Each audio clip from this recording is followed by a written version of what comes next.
సమితి ఉంది. కాకినాడ అభివృద్ధి చేసి మనందరం కలిపి సామూహిక నిమజ్జనం చేయాలనే దాంతో అన్ని ప్రాంతాల్లో కమిటీలు ఏర్పాటు చేస్తూ ఎన్ని పుస్తకాలు చదివారు ఆయన ప్రశాంతత పుస్తకాలు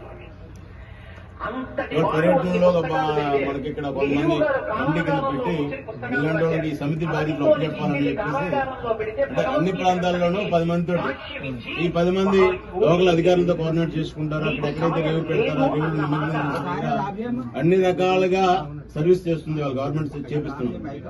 మెడికల్ క్యాంప్ పెడతారు, క్రేన్ పెడతారు, పారిశుద్ధ్యం శుభ్రం చేపిస్తారు.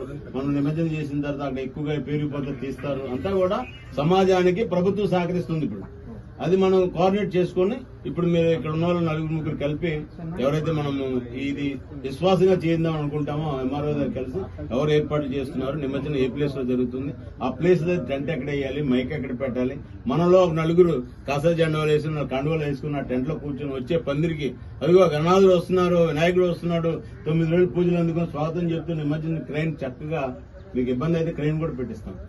అది చక్కగా చేయడానికి ఈ సమితిని ఇప్పుడు అక్కడ వచ్చేసరికి ఏంటంటే అధికారులు ఎలా ఉంటారంటే ఎవరు అధికారంలో ఉంటే వాళ్ళ కలర్ పూసుకుంటారు.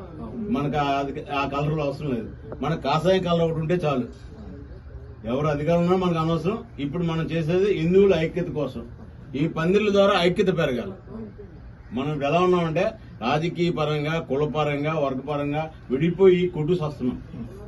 స్వామి దయవల్ల స్వామి పందిర్ల వల్లే మనకి బాలగంగాధర్ తిలక్ గారు ఉద్యమం తీసుకొచ్చి గాంధీ గారికి, నెహ్రూ గారికి అందించి వందే మాతరం పాట ద్వారా స్వతంత్రం తీసుకొచ్చారు.